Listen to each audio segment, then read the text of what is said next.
Você já se perguntou por que coisas ruins acontecem com pessoas boas? Hoje, vamos conhecer uma história de fé inabalável, perseverança e redenção. Vamos embarcar na jornada de um homem chamado Jó. Meu nome é Jó, e esta é minha história, conforme registrada na Bíblia Sagrada, no capítulo 1 do livro de Jó. Havia um homem na terra de Uz, chamado Jó. Era íntegro, reto, temente a Deus, e se desviava do mal.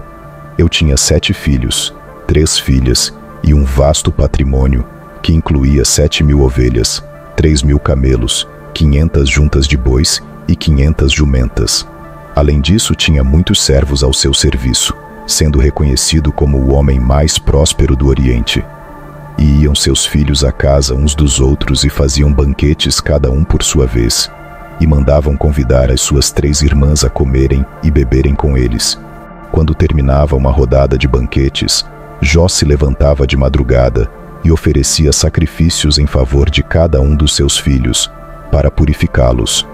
Jó sempre fazia isso porque pensava que um dos filhos poderia ter pecado, ofendendo a Deus em pensamento. Satanás põe em dúvida a sinceridade de Jó. Chegou o dia em que os servidores celestiais vieram apresentar-se diante de Deus, o Senhor, e no meio deles veio também Satanás. O Senhor perguntou: "De onde você vem vindo?" Satanás respondeu: "Estive dando uma volta pela terra, passeando por aqui e por ali." Aí o Senhor disse: "Você notou o meu servo Jó? No mundo inteiro não há ninguém tão bom e honesto como ele. Ele me teme e procura não fazer nada que seja errado." Satanás respondeu: "Será que não é por interesse próprio que Jó te teme? Tu não deixas que nenhum mal aconteça a ele, à sua família e a tudo o que ele tem. Abençoas tudo o que Jó faz, e no país inteiro ele é o homem que tem mais cabeças de gado. Mas, se tirares tudo o que é dele, verás que ele te amaldiçoará sem nenhum respeito." O Senhor disse a Satanás: "Pois bem, faça o que quiser com tudo o que Jó tem, mas não faça nenhum mal a ele mesmo." Então Satanás saiu da presença do Senhor.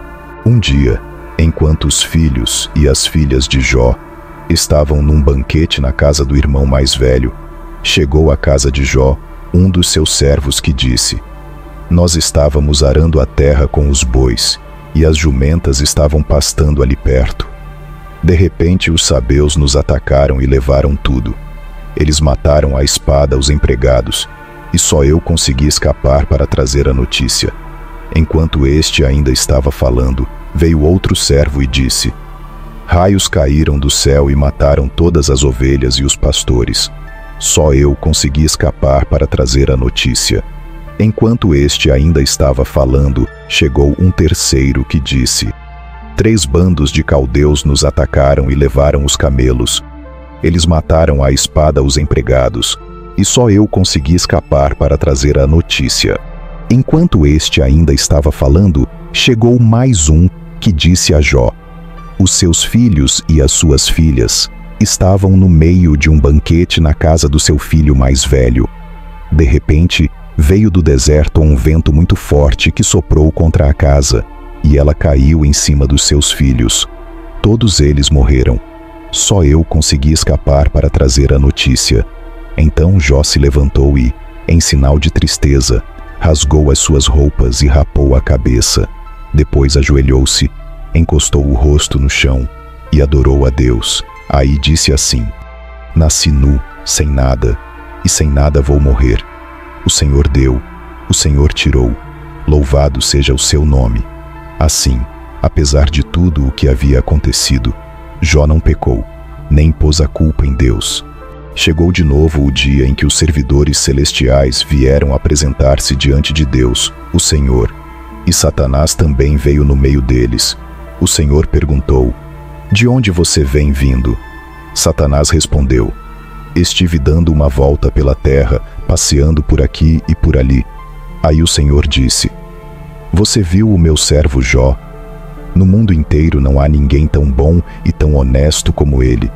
Ele me teme e procura não fazer nada que seja errado.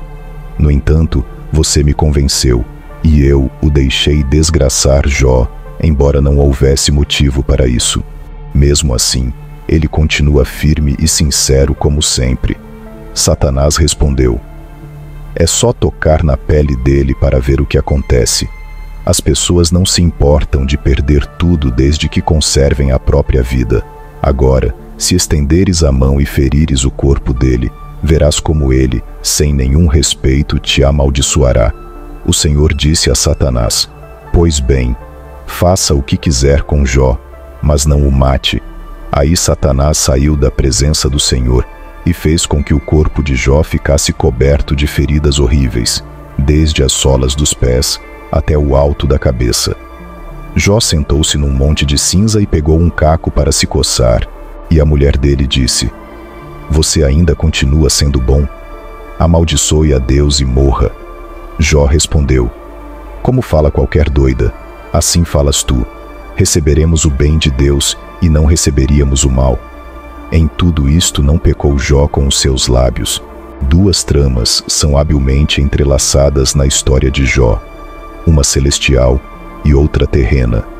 Os eventos na terra são uma consequência direta dos acontecimentos no céu, semelhante ao que ocorre no livro do Apocalipse, onde conflitos celestiais desencadeiam guerras terrenas. Os três amigos de Jó, Elifaz, Bildade e Zofar, chegam para consolá-lo, sentando-se com ele em silêncio por 7 dias e 7 noites, pois viram que minha dor era muito grande. No 7º dia, Jó finalmente quebra o silêncio, iniciando um diálogo no qual cada um dos 4 homens oferece descrições poéticas de suas aflições. Jó amaldiçoa o dia do seu nascimento, comparando a vida e a morte à luz e à escuridão. Ele expressa o desejo de nunca ter nascido e lamenta que seu nascimento não tenha sido envolto em trevas, pois sente que a vida só amplifica sua agonia.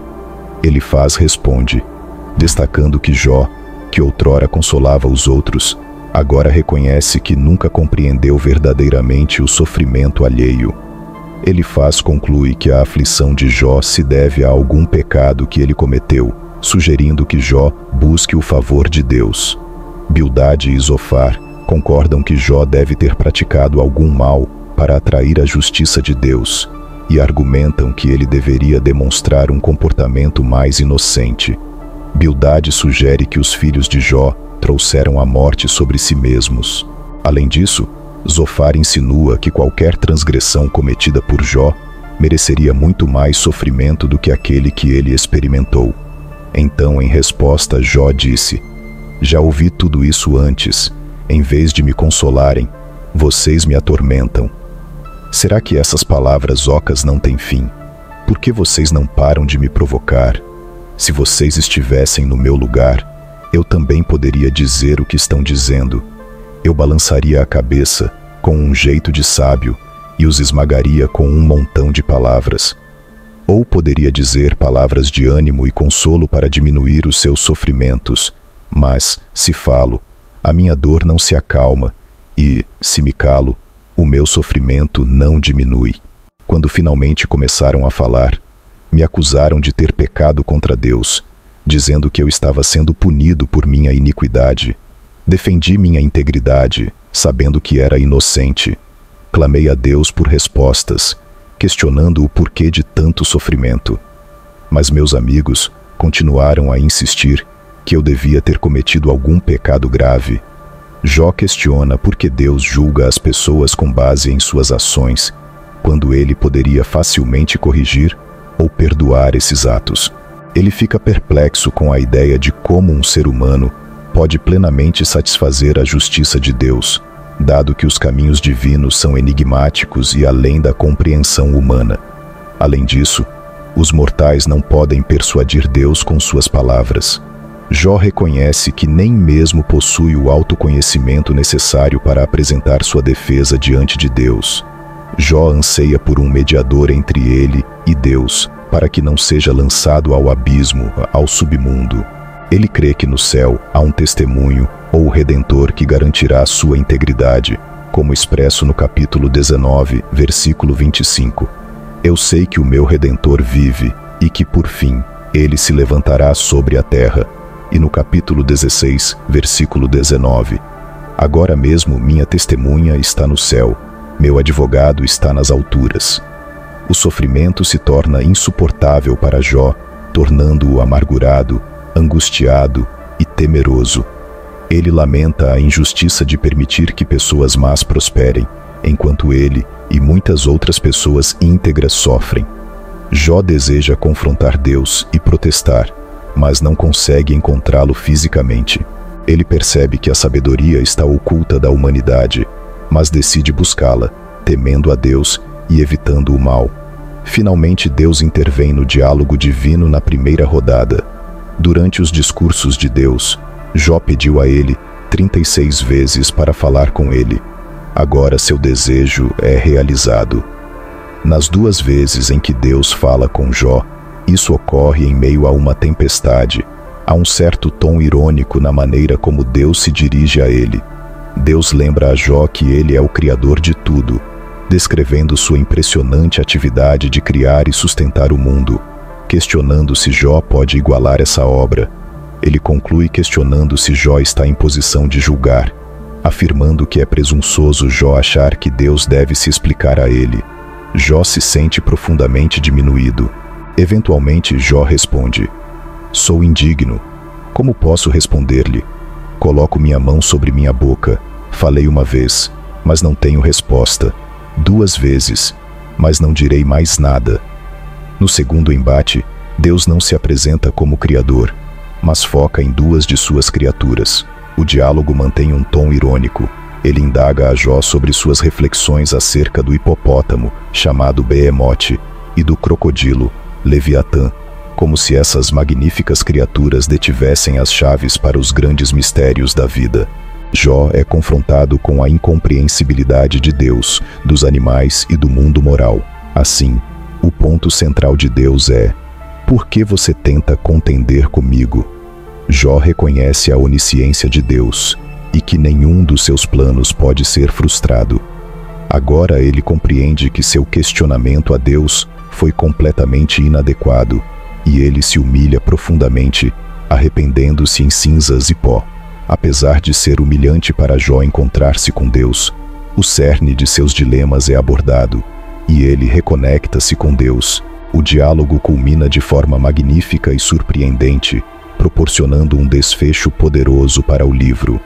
No epílogo, o texto transita da poesia para a prosa, quando Jó reconhece que não deve culpar Deus por suas experiências.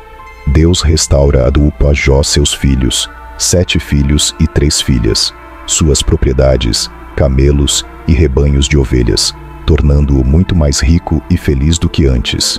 Como servo de Deus, Jó é reabilitado. Por outro lado, os 3 amigos de Jó são severamente repreendidos por Deus, que os adverte por não terem falado corretamente sobre Jó, destacando que não devemos considerar suas palavras como verdades absolutas. O notável nas 2 conversas de Deus com Jó é que ele ainda não responde às perguntas de Jó e não menciona sua interação com Satanás. Jó não precisava entender o que estava acontecendo no céu, pois Deus tinha razões para permitir seu sofrimento. É crucial distinguir entre a interpretação judaica e a cristã deste livro. No Antigo Testamento, os judeus não podiam interpretar os problemas da vida temporal à luz da eternidade. Eles acreditavam que a justiça de Deus deveria ser evidente nesta vida, pois tanto os justos quanto os ímpios compartilhavam do mesmo destino. O Seol, um lugar de sombra onde os espíritos descansavam. Por outro lado, os cristãos têm uma visão totalmente diferente do sofrimento presente. Eles contemplam o céu à luz da obra de Cristo como a maior revelação. O sofrimento neste mundo parece insignificante comparado à vida que nos aguarda no céu.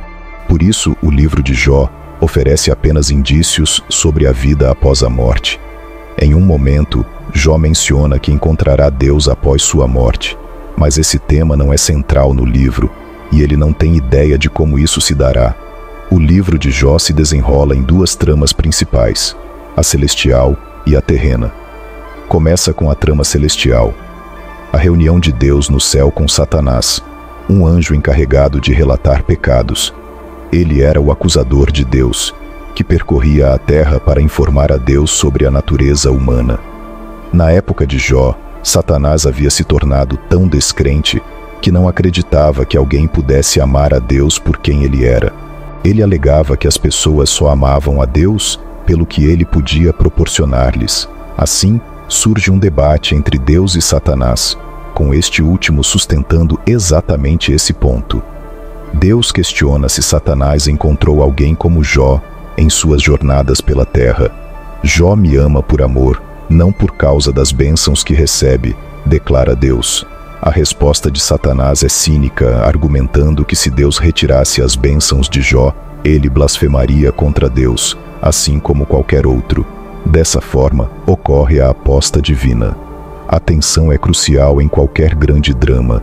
Enquanto Jó permanece alheio à aposta divina, o leitor está inteirado dela, tornando o teste sem sentido se ele soubesse. Esse encontro revela verdades importantes sobre Satanás. Primeiramente, sugere que ele não possui a onipresença de Deus e, portanto, não pode estar em múltiplos lugares ao mesmo tempo. A trama humana, centrada no debate entre Jó e seus amigos, ocupa a maior parte do livro. A questão central é: por que Jó está sofrendo mais do que os outros? Há dois pontos de vista contrastantes. A. Os amigos insistem que o sofrimento de Jó é consequência de seus pecados. B. Jó defende sua inocência e protesta que não está pecando. Essa troca de argumentos é repleta de suspense, especialmente porque o leitor sabe que Jó está correto em suas afirmações. A estrutura do livro, com suas duas histórias, nos lembra que ninguém tem o quadro completo ao tentar entender por que as pessoas sofrem. É muito difícil manter a fé quando se está passando por tanta dor. Além de procurar explicações, todos enfrentam uma pergunta maior: posso continuar a acreditar em um Deus bom quando tudo parece estar dando errado? O livro de Jó oferece uma resposta a essa pergunta. Qual foi a maior dor de Jó? Isso mostra por que esse assunto é tão importante. Foi um confronto físico? Ele estava coberto de feridas da cabeça aos pés, cansado, exausto e sofrendo dor excruciante. Socialmente, devido à sua aparência e à tragédia recente, tornou-se um excluído na comunidade local.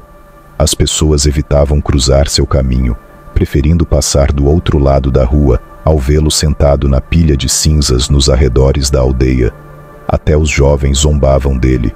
Psicologicamente, enfrentava a angústia de não entender por que essas coisas terríveis estavam acontecendo com ele, especialmente porque não havia nada em seu passado que justificasse isso.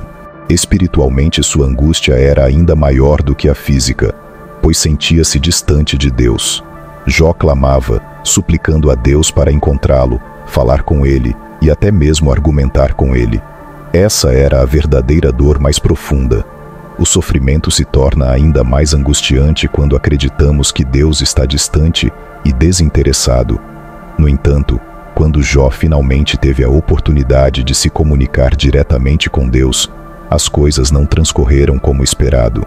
Para os cristãos, o livro de Jó pode ser interpretado à luz do Novo Testamento. Prune. Assim como Deus permitiu que Satanás provocasse a morte de Jesus na cruz, com o próprio Filho perguntando: "Meu Deus, por quê?", sem receber uma resposta clara, da mesma forma Deus não explicou completamente a Jó o motivo de seu sofrimento. Isso sugere que até o Filho de Deus experimentou a intensidade do tormento da crucificação, sem entender completamente seu propósito. 2. Os cristãos creem na continuidade da vida após a morte. Os mistérios e problemas do sofrimento não precisam ser resolvidos apenas nesta vida. É interessante notar que na versão grega do livro de Jó, um versículo adicional foi adicionado, sugerindo que Jó ressuscitará junto com aqueles que o Senhor ressuscitar. 3. Esta esperança na ressurreição nos lembra que haverá um final de reivindicação para Jó.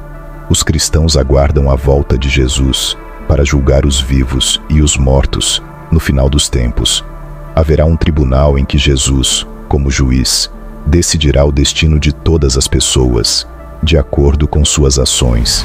Então, o anseio de Jó pela justiça será finalmente realizado em um ato público de justiça divina, aplicada a toda a humanidade. A maior lição da história de Jó é que, mesmo diante de enormes desafios e sofrimentos, é crucial manter a fé e a confiança em Deus. Jó passou por perdas devastadoras e enfrentou uma série de questionamentos sobre o motivo de seu sofrimento, mas sua perseverança e busca por compreensão o levaram a um encontro profundo com Deus. Ao longo da narrativa, vemos que Jó não desiste de sua fé, mesmo quando confrontado por amigos que o acusam injustamente. Ele defende sua integridade e insiste em buscar respostas diretas de Deus. A história de Jó nos ensina que, mesmo quando não entendemos os caminhos de Deus, podemos confiar em sua sabedoria e justiça. Ela nos lembra que o sofrimento pode ser uma parte dolorosa da vida, mas não é o fim da história. Jó experimenta uma restauração completa ao final do livro, onde Deus recompensa sua fé e fidelidade, restaurando suas perdas em dobro. Isso destaca que há esperança e redenção, mesmo nas situações mais difíceis, e que Deus está presente e atuante, mesmo quando não compreendemos totalmente seus propósitos. Exploramos profundamente a história de Jó, uma jornada de fé, sofrimento e redenção que toca o coração e desafia nossa compreensão. Se você se sentiu inspirado, intrigado ou até mesmo questionador, saiba que há muito mais para descobrir. Cada história compartilhada aqui representa uma nova oportunidade para refletir sobre nós mesmos e sobre o mundo ao nosso redor. Não perca nenhum desses momentos fascinantes de exploração. Inscreva-se agora, deixe seu like se conectou com a história de hoje e compartilhe nos comentários como ela o impactou. E não se esqueça de compartilhar este vídeo com alguém que, como você, aprecia desvendar os mistérios da vida e da fé. Juntos, continuaremos esta jornada de descoberta e inspiração.